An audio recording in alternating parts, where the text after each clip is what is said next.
Good morning. My name is Toby. That's Mickey. We're going to talk to you about UART. Quick show of hands. How many of you are here because there was no space in Jeff Forrestal's talk about Android? How many of you are lying? Okay. How many of you have any experience with UART or JTAG debugging in systems? Excellent. Okay. So this is intended to be a general overview and introduction to UART. If there's stuff that is repetitious for you, our apologies, and if there's something new or there's something else you'd like us to talk about, let us know. First, most important legal disclaimer, this has nothing to do with our employers. This is in no way their work, their opinions. This is all our own stuff. We take full responsibility for everything and anything said here. Anything good is our brilliance and everything bad is our fault. Mickey, you want to repeat that? No. You said it well. Who am I? My name is Mickey. What I do for a living is break hardware and firmware. That's it, basically. And a little bit of a history. Last year we did a talk about the Windows sidebar gadgets. And that's it. He used to be a web developer, and then he moved to the dark side and got involved in real security. I'm also bad at describing myself. My name is Toby. I do enterprise security. I break applications, not hardware, and unfortunately then I have to fix them as well. I've been doing it a while, I guess. So today we're going to run through a bunch of different areas. We're going to give you some background on what UART is. We're going to talk about what you can do with it, all the sorts of stuff that it's fun for. We're going to talk a little bit about embedded systems and why this is interesting. We're going to give you some examples of tools, and we're going to talk about how you would get involved in UART and why it's fun and easy to play with. And then we're going to give you some examples of places where we've succeeded and other places where we haven't found anything interesting. And finally, we're going to talk about if you're developing embedded systems, how you can do a better job than some of these companies have of protecting their systems from explorers. So, general intro. This is really just about sharing our experience. This is not going to be full of 0 days and exciting new attacks. UART has been around for a really long time. So there are people who have explored this, but this is something where when we looked, it was novel to us, and it was something that we saw not many people talking about. Lots of people talk about JTAG, lots of people talk about other sorts of reversing. We're seeing people talking about stripping chips these days, but we hadn't seen this discussed. So what we're looking here to do is to give you a little more about how to use it and how to explore with it and how you would go about doing so. UART background. So technically, UART stands for Universal Asynchronous Receiver Transmitter. What is it? We're not really sure. We think it came from heaven, or maybe it's gnomes. There are pretty good sources. Actually, obviously we do. It's been around for a long time. A very long time. There are references to it in the old AT&T systems. There are references to seeing it being developed by Gordon Bell for PDP systems. Show of hands, who knows what a PDP is? Cool. Okay. So it's been around for a long time. It's a fairly fundamental concept that gets built out in a number of different ways. The thing that matters about it really, rather than where it came from or who first designed it, is what it's used for and what goes through it. You get data through it. Lots of data, all sorts of interesting data. Sometimes you even get raw data, unformatted, straight, no control, anything going through it. It gets very interesting. The other piece is how embedded systems actually use it. And the reason that's interesting is that it's frequently used as a console output. So on a device that has no KVM, that has no expectation of having a display, of having any sort of input mechanism, they use this as a way to actually get access to the console, or at least one of the TTYs, one of the terminals that they can use to specifically do debugging or updating or modification of the system when it's running. What's it for? Well, officially, it does some fairly basic things. It just translates from parallel to serial formats. You can see it evenly? Okay, good. In practice, what you really end up with is a interconnect that's feeding between different parts of the system, which means that you can use this, sure, as a console, And we'll talk about that and you'll see that, and that's probably going to be the more interesting place. But you can also use it when you connect to it to see information passing between different components on the PCB. You can actually get different data streams coming back and forth, which means that if you need to debug something fairly subtle between your storage and your RAM or your CPU and your storage, you can actually start doing that here. You can see interesting things moving back and forth. The big one, though, like I said, is that it's going to be a debug console. And it's going to be used by most embedded systems for that purpose. Why not use JTAG? Well, JTAG is cool, but it's more expensive in terms of the hardware. It also takes a much heavier lift in terms of building your skill set. Frankly, you can give UART to anyone who's got a systems background. If they've got an interface, you're going to give them a Unix console. And as long as they can play with that, they're going to be good. In contrast, if you're using JTAG, you're going to be doing kernel debugging, you're going to be dealing with memory dumps, and you're going to need to be able to read assembly and understand what's going on in the internals of the system. It's a heavier lift. They're both useful, but they're useful for different sorts of things. So we talked about UART, so how do we recognize it physically with our own eyes? This is what it looks like. 4 pins, usually. Most cases are 4 pins sticking out of the PCB. Sometimes they're not. There's no header soldered. It's just 4 pins and 4 holes in a row. Sometimes it's tagged. Makes it easy. Simple. All you need for UART are 4 pins, 1 for voltage, 1 for ground for reference, and 1 for receive and 1 for transmit. It's a full duplex system.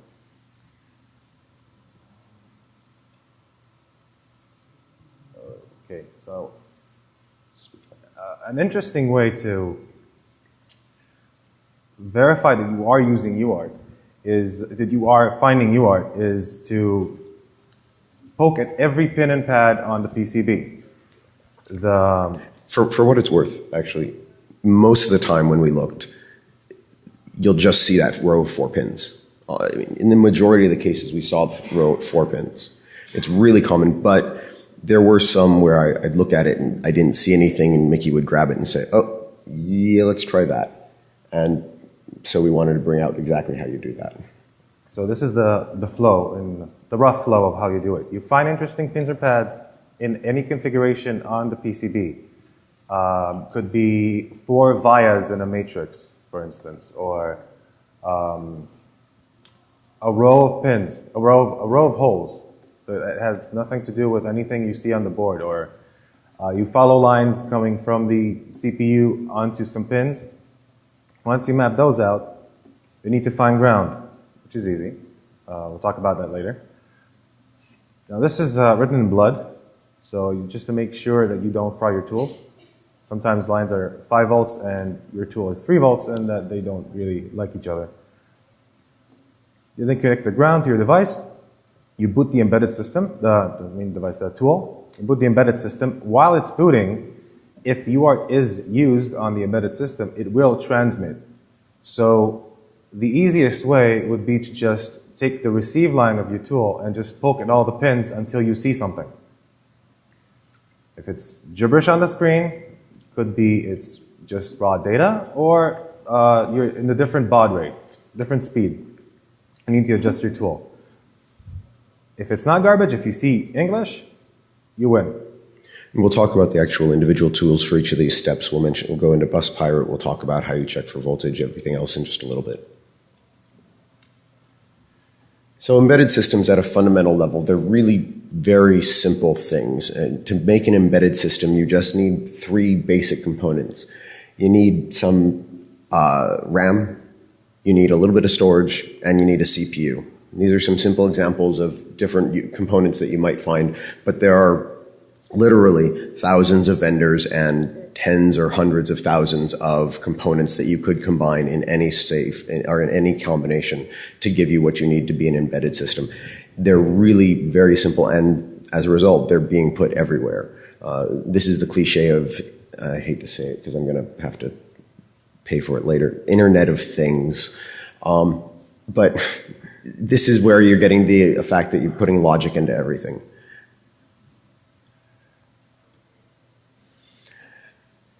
Generally, what you're going to see as a result of this, because being used everywhere is that there's actually fairly consistent layouts that you see for different PCBs. And it makes it much easier to start recognizing things. That's why when we started looking at different boards and looking for UART, the majority of them, it was actually pretty easy to find the actual UART pinouts. Even when things were fairly different, it would be pretty predictable. I mean, the reason we had quotes around interesting is, how do you know what interesting is? Well, as it turns out, you look at a couple of these and you start noticing, oh, that looks like those are the right 4 pins. Those look like an interesting combination of tag points. I should poke at something there. Interesting actually becomes pretty clear because the layouts are fairly standard. Now, just to be clear, this is not, I don't consider this hardware hacking. This is the low-tech way of finding interesting stuff. You don't need to be a hardware hacker to do this. All you need is a couple of basic tools and very basic knowledge. You want to mention, go back. Before we move on, operating systems. You may run into some RTOS real-time operating systems. There are a couple different vendors out there, but more and more what you're likely to see is going to be either BSD or Linux. And really almost, I don't know what, 80% of the time, 90% of the time, it's probably going to be Linux. It's not going to be Linux like you're used to if you run it as a desktop or for a server. It's going to be stripped down to the point where most of your favorite tools are missing. And then sometimes some really odd things are in there. So we've seen cases where Snort is in there even though it's not necessary, or GDB compilers will show up sometimes, but it's not consistently there. All the debug tools, TCP dump, Telnet, Netcat, it's still there. It's just not used. At the same time, useful stuff like VI may not be there. You may literally be doing catting of text or echoing of text into a file in some cases. So we have seen one with VI in it, yeah, which was very useful. It was really handy, but it was an anomaly. Most of the time we didn't see one with decent editors. I don't think we ever had to resort to ed, but it was simplistic in many cases. Most tools will be missing, at least at the system level, and you'll have a very limited file system in general. So everyone thinks about routers. When we talked about this and when people have asked what we're talking about, everyone says, oh, okay, so routers, right? Well, sure, routers are the obvious ones, but there's so much more. The pile of stuff that we have sitting here are some of the examples. We did this on our own budget. We did this on our own dime, so we couldn't get some of the bigger and more interesting devices, but you're going to see this in, well, for instance, you'll see this in enterprise class routers, enterprise class firewalls, anything with embedded hardware systems, you're going to see UART in. Anything that doesn't expect to have a head, you'll see UART in. You're going to see this in things like home power control systems. X10, this is a Wemo. You'll see it in HDTV streamers, so your Hulu or your Roku box will have it. All these sorts of things are likely to have UART. We didn't take apart our refrigerators, both because, well, we've got fairly old refrigerators, but also because we didn't want to have to replace our refrigerators. But you're likely to see it. If something's got embedded logic, it's very likely to have UART in it. I found myself on a treadmill one day looking and thinking, I bet this thing has UART in there. I bet it does. And certainly if I actually would. I'd be willing to bet the money that there's actually a UART interface. You're going to find this almost everywhere. Including phones. Yeah. How about the tools? Okay, so the most easy way to start finding UART would be using the FCC database. It's open on the internet. You can just look up an FCC ID and you find interesting stuff. So to make things interesting, you need to connect to the network, and we'll do a live example. If you have any questions, please feel free to ask. No. Go away. Yeah.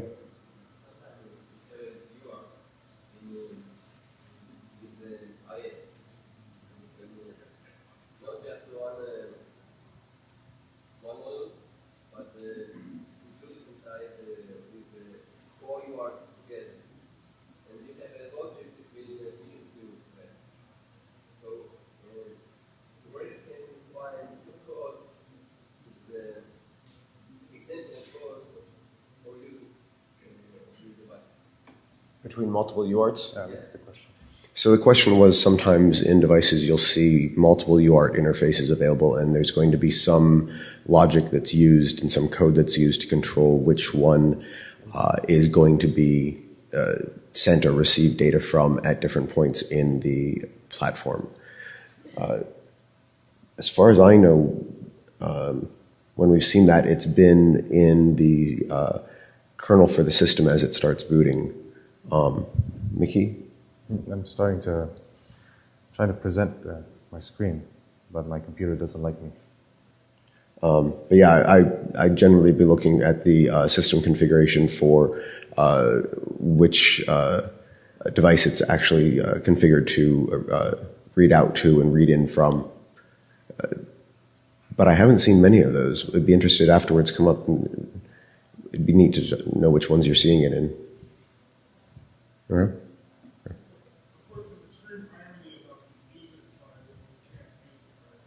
It's intentional, of course.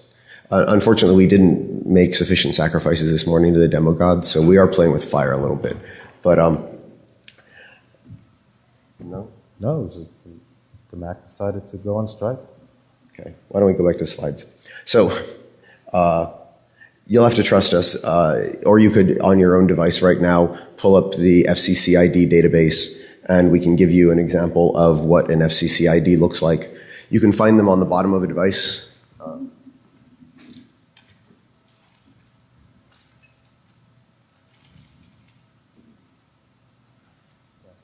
So you'll see something under the list of certification stamps. You'll see literally something that says FCCID. In this one, it's PY3094000124. As an example, it's always going to be there on anything that's a legitimate device. You're going to have an FCCID. You just go to the database and search for it, and you're golden. And you'll get back an entire set of data. You'll get data sheets for it. You'll get images of all of the PCBs from a couple different views, as well as having the covers stripped off of components and general information. It becomes really useful. It's a really easy way to go and look for things that are likely to have UART interfaces and to try and figure out where they are. The next one on the list is a bus pirate. Anyone here does not know what a bus pirate is? Raise your hand. Somebody. Okay, so this is a bus pirate. This tiny little red thing. Sorry, I'm sitting down, I'm not used to it.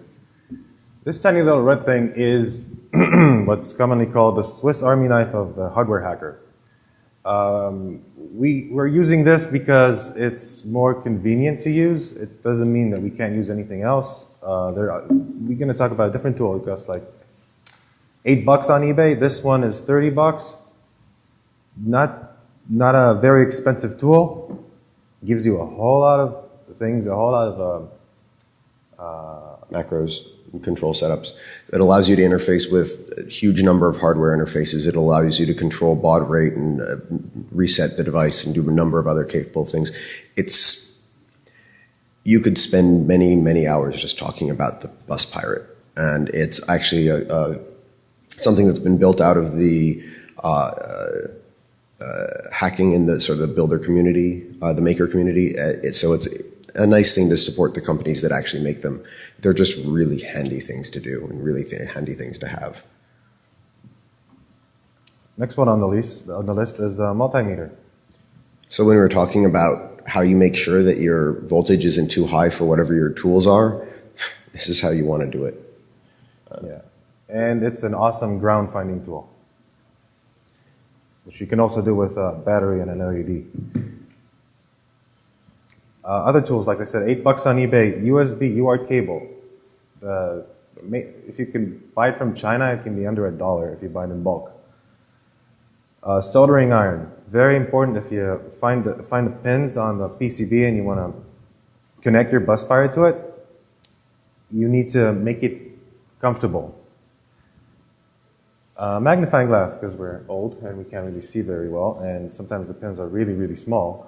Some of these embedded systems are tiny. The Wemo, for instance, is half of a credit card, the entire PCB. there are TP-Link devices that are mobile routers that you can plug a 3G hotspot to them and they can act as an access point. Those are really fine-made PCBs. The test points are really small. Can do it without a magnifying glass and a bright light. So the reason you would want both the USB to UART cable as well as something like the bus pirate, and you really do probably want both as well as the other pieces, the soldering irons and others, is if you have the pins actually set for you, if you actually have pins on the test points, then you can easily just plug into one of the test points and plug it into your USB port with a USB to UART interface, and it's very easy. If it's set up cleanly, you'll just get whatever's coming out of the UART interface. That's really handy to have. At the same time, a lot of the times you're searching for what the pins actually mean and what they're for, and having something like the bus pirate, which allows you to very baud, very configuration, the sort of interface that you're working with becomes much more useful so that you can experiment and look around a little bit. Finally, we have something to show you. Back to the FCC ID. So what I'm going to do, I'm going to go Google FCC ID, first result, an old web page redirects you to the new one. It needs the FCC ID, so let's take the FCC ID off this one.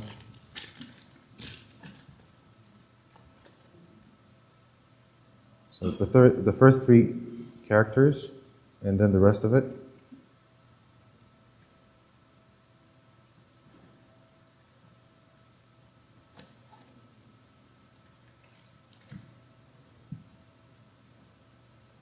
And we see one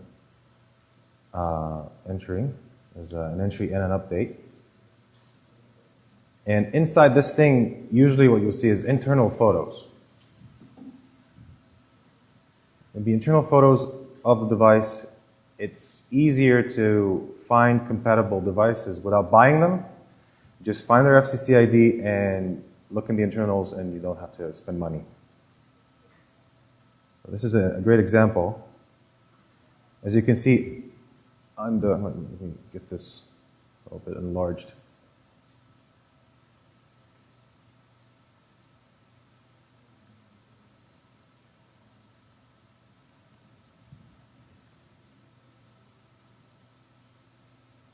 As you can see here, we have 4 pins sticking out. Now, sometimes the FCC ID pictures will not represent reality because these companies submit these photos to the FCC for approval, but it won't be the final PCB most of the times. So the production product might not have those pins sticking out of it. But as you can see, 4 pins can only mean one thing. Well, it's most likely only going to mean one thing. Thank you for correcting me there. And as we said, we have the CPU, we have a flash chip, and on the other side too, this is the Therios. Sometimes they really zoom in, it's really nice. You can Google the chip and get more data off it. Here. And so a simple example of how you would use the FCC ID interface. It seems like a really simple and obvious thing, but it really is just tremendously helpful. And it ends up being the default thing you go to on every single case. Yeah. No, it's free. It's completely free. Yeah. Google is our friend. Yeah. It is a valuable service provided by the government. Who would have thunk? Yeah. Okay. Want to go? So, the eureka moment is when you plug in the UART and then you get a Linux shell, which is awesome. We all love Linux shells.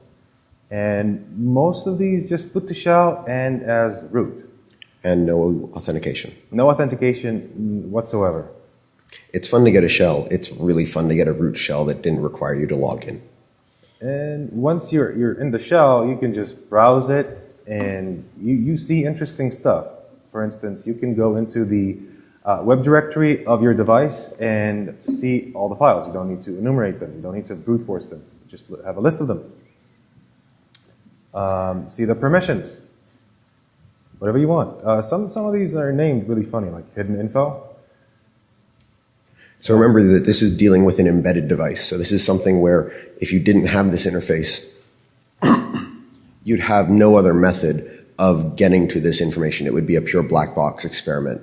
You'd be poking at it, you'd be brute forcing it, you'd be fuzzing it, you'd be asking what other people had seen. All of a sudden with this, you have the doors wide open. Everything's just exposed. I'm trying to get to why I should care, and not this is a great presentation, but as someone who works for a hardware manufacturer that may have this, so we sell a device to a user. The device has to be able to physical, access, open it up with a screwdriver, solder cables to the. So why would it matter? So the question is. At that point, you've sold them the device. If they want to fuck it up, that's fine. Right, so the question was, why would this matter if you need physical access to do it? And I swear we didn't, he's not a friend of ours, we don't know him, we didn't set him up to ask that question. So when we give you the answer in like 3 minutes, it wasn't that he got paid to do that. Thank you though. The answer will... in the next slide, we'll get there in a second. We'll show you the answer to that question. Awesome question. So what else can you do? You're looking from the device, from the inside out. You have an insider look at what's going on inside. So if you test your attacks or you want to check something against the device, it's not just a black box anymore. You get to see processes fail if you do something wrong. You get to see crashes from the kernel. You get to get more information. You get to interact with it like it's a real computer, like it's a real system. And this is some of the wonder and the value kind of gets lost because everyone's used to looking at debug information and seeing this stuff from every computer that you interact with. Instead of thinking about being able to get this from a laptop or a Unix system or whatever else that you're used to that has SSH or has some other interface that is friendly to you and is intended to deliver this information to you, imagine that you plug in, because it's next to me, this to the wall, and you want to know something about what's on it, and you decide that you're going to try and figure out how it works. All you're doing is throwing stuff up against a blank, unresponsive wall until you have something like this as an interface. And so all of a sudden, for the value of being able to explore or research or purely learn about, this takes you back to the point where you have a real system to interact with. So yeah, the stuff that you're seeing here, none of this should be surprising or unusual to anyone who's logged into a system or done debugging of any sort. What you need to recognize is that it's cool because otherwise you'd be guessing at a blank wall. You just not have any sort of information coming back. And it makes it much easier to find things that may actually be useful and interesting. And to answer your question. I think I understand. So you essentially, you carry the device, you essentially do a vulnerability assessment against the device, find out the holes, and then once you go out there to the internet, fingerprint those devices, you find out what holes are remotely exploitable, and things like boom. That's one aspect. That's certainly one way you can do it. Absolutely. Now, so his answer was, yeah, you use this as a way to do vulnerability research against devices, and then what you've now got is deep, specific knowledge about an entire class of a device. So, for instance, has anyone read the Scanning Internet 2012 report that was published on Pastebin? Did anyone see this? Yeah. So they compromised many embedded devices and replaced their firmware with custom firmware. And they had to find vulnerabilities in all these devices that they could use to do this. Well, the way you do something like that would be to use something like the UART interface. Now, they very likely use JTAG, but that's a guess. But that's exactly what you would use this for, is it gives you that additional information. It also, in some cases, gives you other information, like, for instance, the certificates. Sometimes not just the public certificate, sometimes also the private key as well for signing. You'll see passwords stored in there that are going to be universal across all the systems in the entire space. You can do a number of different things. You can easily use this for giving yourself debug access for UART or for fuzzing. I mean, fuzzing is difficult if you don't have any. Well, fuzzing is difficult, but it's more difficult if you don't have access to the debug information at all. If all of a sudden the device stops responding and you have no clue why, and you don't know whether it was this fuzz test or the previous one or 15 back, it's much easier to do this sort of stuff when you actually have the information. Yeah. By the way, the Belkin Wemo was fixed. It was responsibly disclosed. Everything that we're actually going to talk about, to be clear, we did responsible disclosure on. Vendors were engaged, the fixes have been released, firmware updates have been released. It's all up to date and the vendors were good to work with. We'd like to thank them. Okay. So, why else would this be interesting? You asked about, you could connect these, you could use this to find vulnerabilities, you could connect to them remotely. Well, the interesting thing is, and this is something that someone I think tremendously highly of and just is really an inspiration, pointed out a couple of years ago in some work that he did. Barnaby Jack did an ATM hack a couple of years ago. Everyone knew it, everyone saw it. One of the things he pointed out, though, is that the key to the vault in the ATM is really hard to get and it's really hard to crack. However, there's about 4 keys that allow you to access all of the logic systems. And having those 4 keys, you can unlock that, pop it open, plug in a USB stick, close it, turn it back on, reboots, boots from your firmware, game over.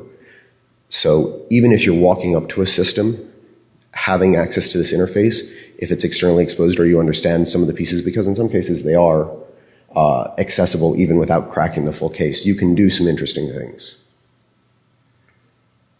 So forensics on embedded systems. Well, once you make changes through UART, after the system reboots, it all disappears. It's all volatile.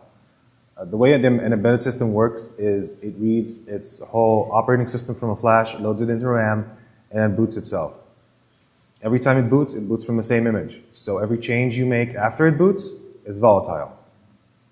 So what can we do with it? We were thinking of a fun way to show you guys. Prank your friends, basically. What we did was we took a very cheap router, slapped a battery pack in the back, which made it mobile, and I'll show you a video in a second. And reprogrammed it with this. Can you see this? We'll see it in a video in a second.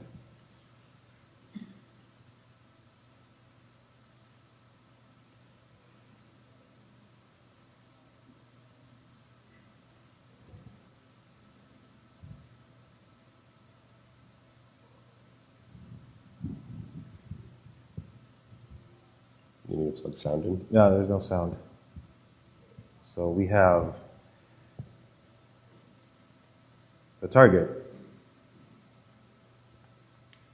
$15 router. Again, the battery pack in the back.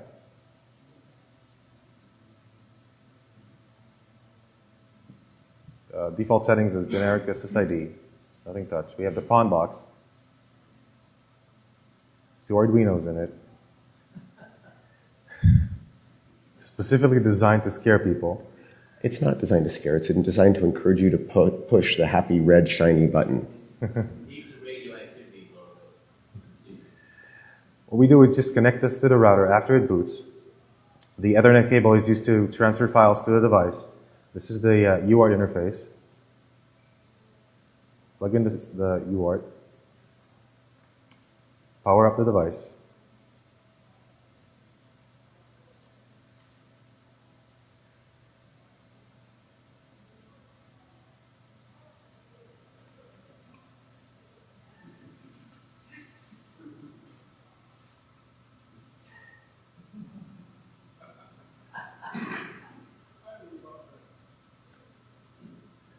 As you can see, the lights are blinking on the router. It means it's doing something, and we have a new network showing up.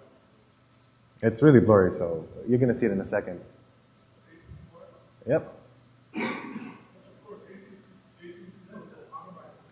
Yeah, most things will connect automatically to ATT Wi-Fi, and most people will connect automatically to ATT Wi-Fi. So it's a little bit blurry, but I paste the link for Google and a new network, and I hit go.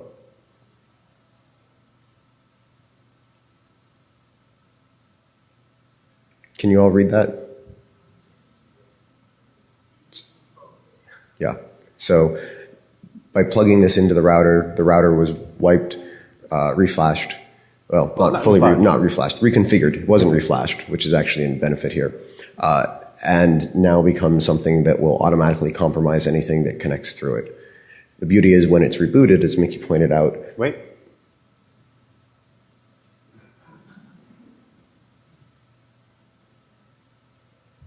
It's mobile.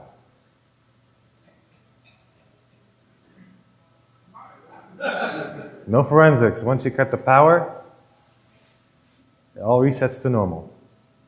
You can go with that little device with the little switch to all of the little Wi-Fi hotspots set up around and set them off and rebooted. Yeah, pretty much you could use this. You could do this, and it would take some work, but yeah, you could do something similar. There's a question over there? Speak up.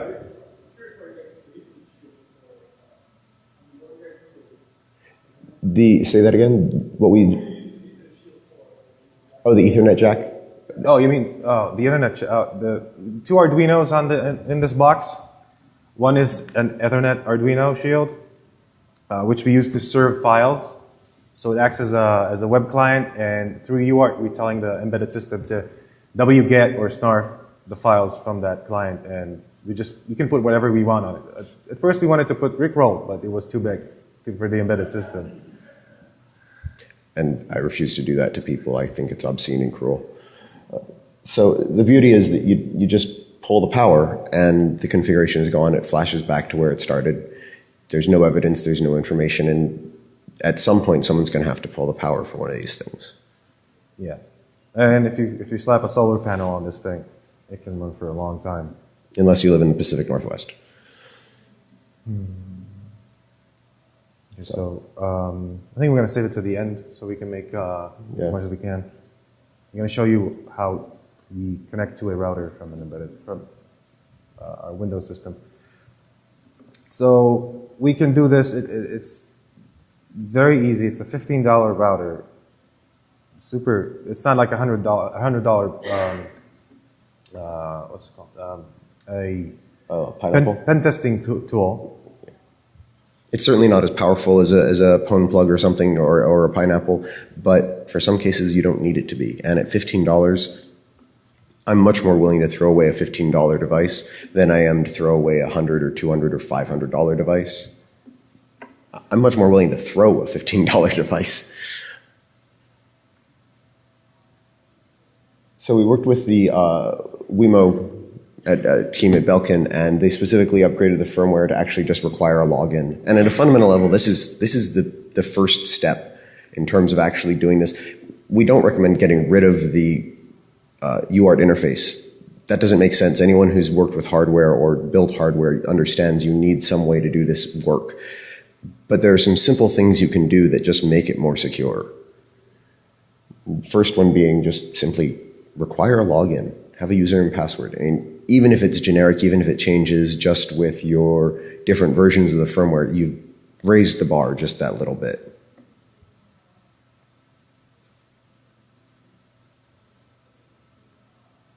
You want to go back half a second? The other sorts of things you can do, you can disable logging. This is actually a really important one, because even if you can't log in, even if you've just got a blank screen, if you're dealing with a console output, for anyone who knows a Unix system, you're going to get on the console, you're going to get just the dump of the system logs continuously, or the alerts for the system. Anything that's going as part of the admin logging is going to just dump out there. You can disable it easily enough. It's a simple thing that's worth doing again to prevent it. A real-life example would be an embedded system that had a USB port. You are, with credentials, can log in. You just see the logging on the system console. But once you plug in a USB storage device, it looks for a specific file in a specific path, and it outputs it to the logging on the screen. So that will allow you to basically fall back to the two older versions of the firmware, because that's the way it was supposed to be a backup. The only other way to update the firmware on that device would be to go online. So you can remove the UART interface if it's possible, if you don't need it, if you've got other paths into the device. It's really the most effective choice, but like I said, as people who, if you deal with hardware, it's going to be hard to justify in doing that. This is what we've recommended in general, and this is so easy to do. If this sounded straightforward and pretty obvious to you, we met our goals. We wanted this to sound like something you could pick up in an afternoon, and it really is. It's just that simple. So the question is, why aren't people doing this? Go play. Go on, go play. But don't play. So yeah, we wanted to make this a little bit fun. So we got this thing, a device we're going to rip out of the box and open right here. We will try and accommodate requests from the audience if you haven't. Once we log fuzzing in or other sorts of stuff.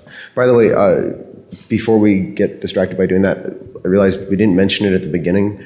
The first embedded talk I ever saw, and the first thing I ever saw that made me think this sort of stuff was cool, was Barnaby Jack in 2006, talking about debugging and rewriting firmware on a home router.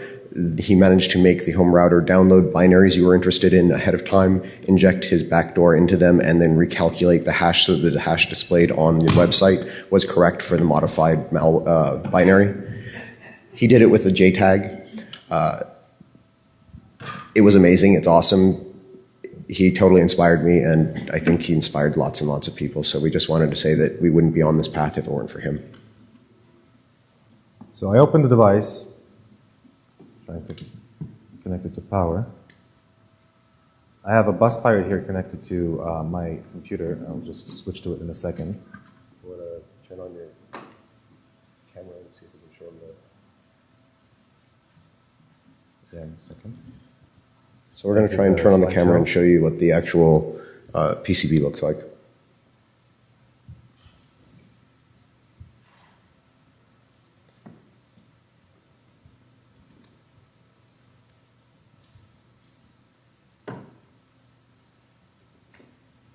That would be easier.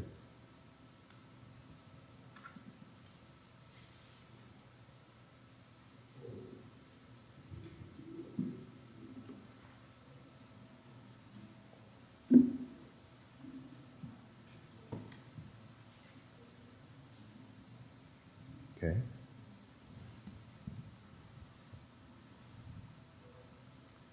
So this is the router on the table here. Very simple. The pins.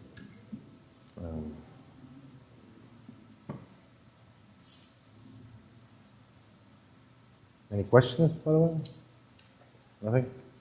We're going to keep poking at this stuff. We've got some more time, but don't feel obliged if you're not interested to see this part. You don't have to stay. The slides we'll make available, and that was the majority. This is just an example of how you can do this and how easy it is. So if you've got questions you'd like to ask, feel free to come up. If you are interested to see this, please stay. We're happy to talk. If not, we won't hold you to it, and we won't blame you for leaving. So all we need is ground, TX, and RX. So first we find ground, like we said we would. If you ever use the multimeter, you know this. This function. Could you guys hear that? Yeah, okay. Okay. So to find the ground, usually what you do is you look for something like this, a hole in the PCB or an exposed surface, the frame of a wireless controller, like this for instance, this golden strip will be usually connected to ground. Sometimes the ground plane is obvious. This is the antenna. Antennas are also good grounds. So I'm just gonna poke these pins one at a time and touch the ground plane. That's not ground, this is the other way. Okay. So this one would be ground. What I'm going to do is I'm going to connect the bus pirate ground to that one. That's it, we're done. Now starts the fun stuff.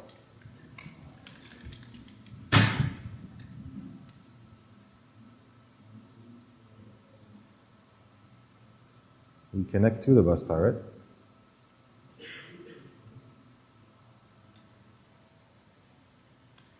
Set it to a serial. Sorry, let me go back.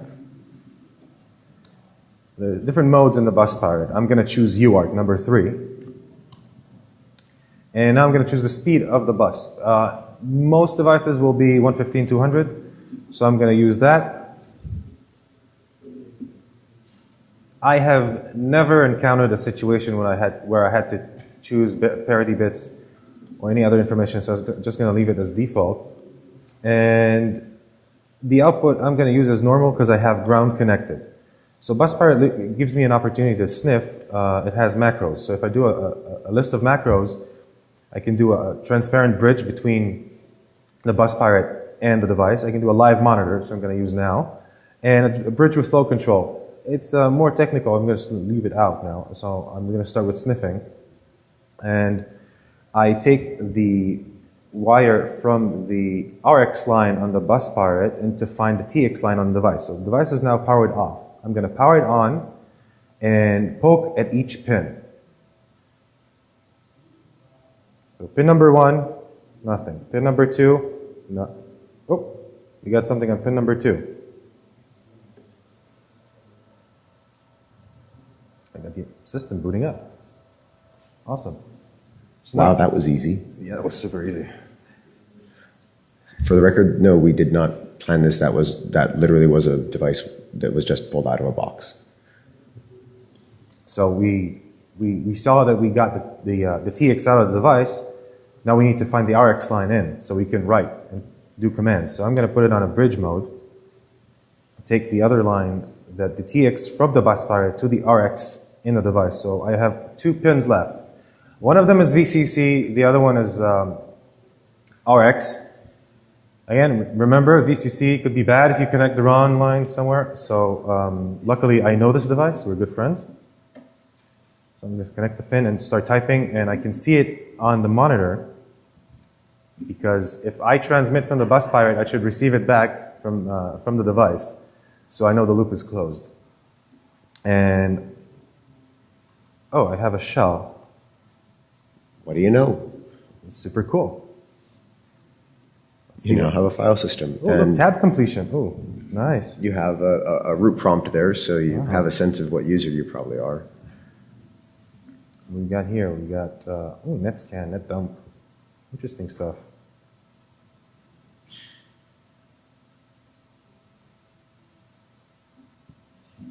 IP tables.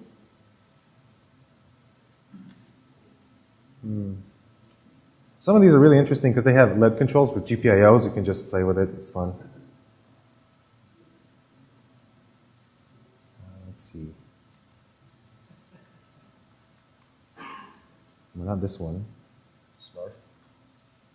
Yeah, it has snarf. So, no, the fun is an example. You go to the www and you can see all the files. Not only that, you can see all the permissions. Some of these are executable. I'm not going to show you which ones, but they're weird. This is a perfect example because this embedded system is even, this embedded system in particular shows you in color. It's very nice. Some of these don't. but by being able to see everything in the web root, you can see all of the possible screens that you'd be interacting with through the official web interface that the device has. You can see which ones might be available, which ones are going to have more interesting data in them, which ones are going to have more interesting permissions. If you're looking for cross-site scripting vulnerabilities or SQL injection opportunities or command execution opportunities, this makes your tasks so much easier. You've got all of the source. You don't have to blindly scan or use any of your tools, you can just go and look at the source and see everything you might possibly want out of it. Everything that you know how to do against a live system that you're running on, you can now do instead of having to blindly poke at a device. Yeah. Sure. Sure. Yeah. Now you won't get stuff like top or necessarily LSOF for any other sorts of high-end things, but yeah, PS you'll have, and it's a good point. You're always going to see something interesting. To some level, to some extent, at this point, this becomes an exercise in how do you explore a freshly connected system? How do you explore to a system that you've just compromised or that you've just gained control over so that you can learn about it and do interesting things to it? And exploring the file system, looking for tools, looking for running processes, looking for cron jobs, looking for key files, looking for SSH files, looking for anything like that. Those are all reasonable and appropriate tasks. Utelnet D, non-volatile RAM. You can take this device, reconfigure it with a script, and resell it as a different one. So one of the things that we've found really useful is just doing this for pure debugging purposes, being able to watch when we're fuzzing something and watch how it fails and how it crashes, and actually being able to see the logs becomes really useful. We were going to do a demo of the fuzzing, but it ended up taking longer to run through some of the fuzz tests than we really wanted to spend in here. Yeah, we wanted to show you how we use Peach to fuzz this device and basically make it crash. The problem is it takes about 10 minutes. You couldn't get it any lower than that. It just fills up memory and then it crashes. Which is worth actually noting. These devices have so little memory that it is very easy to overload them. Another reason why it becomes nice to have this view into them so that you can know when you're pushing them too hard and you can back off potentially and have something smooth.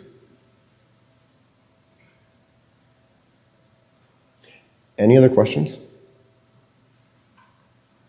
Okay. This has been our presentation. We hope this has been useful to you. We're going to continue poking at this a little bit, but otherwise, you're free to go. Thank you.